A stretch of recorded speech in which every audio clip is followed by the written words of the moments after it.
un grand soulagement. Alors qu'elle a été plébiscitée par les téléspectateurs lors de la finale de la Star Academy, samedi 26 novembre, Anisha a savouré sa victoire avec un sentiment ambivalent. Ravie de pouvoir réaliser son rêve de chanteuse, la jeune femme de 22 ans originaire de Madagascar avait pourtant expliqué qu'elle avait obtenu un titre du séjour en France pour étudier et que celui-ci lui serait retiré si elle renonçait à ses études pour se consacrer pleinement à la musique. Mais il n'en est désormais rien, comme elle l'a annoncé dans un entretien accordé à Midi Madagascar, rapporté par France Info vendredi 2 décembre. Aujourd'hui, tout est régularisé.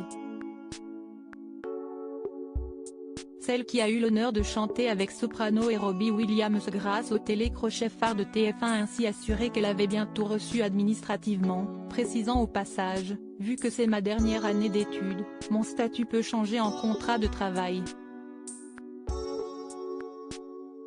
Lors de cette interview, Anisha a également tenu à désamorcer la polémique autour de son éventuel départ de l'Hexagone. Je n'ai pas parlé d'expulsion.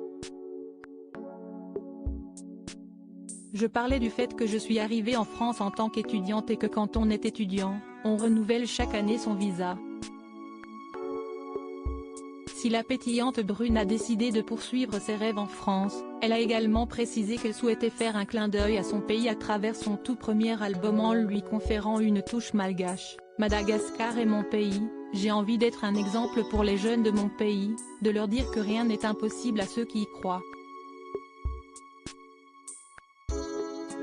Supérieure à Sophia El Saïdi, Houssine, Quentin Mosiman, que sont devenus les candidats emblématiques de la Star Academy?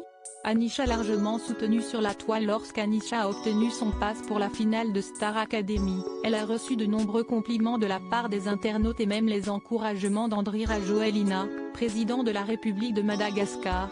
Je lui souhaite le meilleur aussi, tous les Malgaches la soutiendront pleinement pour porter la victoire, car Madagascar est fier de ses jeunes talentueux, comme elle.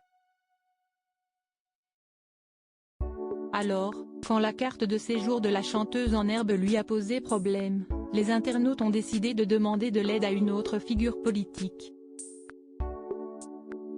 On va envoyer des emails à Gérald Darmanin pour une dérogation, pouvait-on lire sur la toile. Article écrit en collaboration avec 6 médias Crédit Photo, Coadic Y.